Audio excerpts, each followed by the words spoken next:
Godless, are you there? Yeah. I just had to make a few brief comments quick to get to my question. So, David, I came into the Atheist Movement. I was so into it, so passionate. Right around the first Reason rally, I would remember watching the videos. I watched your speech over and over again. It was so inspiring. I would get tears in my eyes. That's how passionate I was about the Atheist Movement when I first came around. But I never fell for any of the garbage, the third wave feminist garbage, like all the way going back to Elevator Gate. I was like opposed to this, and I watched the Atheist Movement. I watched it very closely. Turn to shit, and you were one of the big factors in that. And I remember watching the second Reason rally.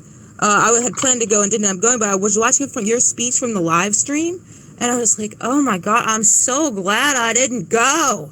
Like just in those few years in between the two rallies, the movement had turned to crap. And it's just become like a total joke to me now. So my question is, and I think this is a unique point that I've been watching all the videos on your false allegations. I haven't seen anybody bring this up to you. And it's probably going to make you defensive, but I want you to know I have a lot, when you talk about your life being ruined, I have a lot of compassion for you. It's absolutely horrible, and you do not deserve it. But my question is, who deserves it more? It's kind of like justice served, and it's funny in a way. Who deserves it more than people like you and Richard Carrier, who were leaders of the Atheist Movement, who helped third wave feminism poison the movement? Now, believe me, I first of all, Godless, thank you for coming to thank you for watching the videos, and thank you for that. And I was inside it for a while, and I've said it many times before, but wokeism, the social justice, it's very, very religion-y, and it snuck up on me. I went from being a big tent atheist to being a big tent but no Nazis atheist to being somebody who really who was really a believer in Metoo and an eschewer of due process. And I don't think it's funny. I think it is ironic that it bit me. I think it's also predictable that it bit me. I hope people don't find comedy in it, because it was extraordinarily painful, the kind of pain I would never wish on anybody. But yeah, I am appreciative of the fact that I helped this come in. One of the things that Kathleen mentioned Johnny Depp, and you mentioned the Second Reason rally. Well, Johnny Depp was going to come to the Second Reason rally, and he was going to speak at the Second Reason rally. And then Amber made her accusations, and I was part of the team that pushed Johnny Depp away because of the allegations alone. I did that. And I thought I was doing the right thing. I thought I was doing the good thing. And should I stop talking? No, sorry. You can go as long as you want. It's your segment. Okay, so I thought I was doing the right thing. I thought I was doing a good thing. And it really didn't, because we have to be compassionate about people who are in this, because a lot of people, I didn't realize I was in it when I was in it.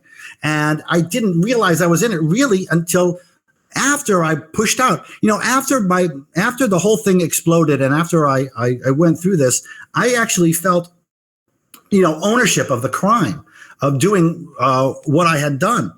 And I felt myself, it was reasonable for me to be collateral damage, because I still stuck by the Me Too movement, even as the Me Too movement had chewed me up and spit me out wrongly.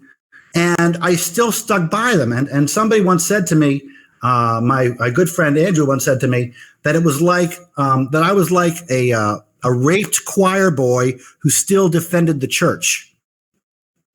And that was kind of like this aha moment for me, where I realized, holy crap, this is a religion. Wokeism is a religion. I'm believing mantras. I'm believing things based on no data. I'm believing mantras because people are telling me to believe mantras. I'm saying things because people are telling me to say things. And I'm living under a threat that if I don't say things, then I'll be ousted. And this was after I was ousted.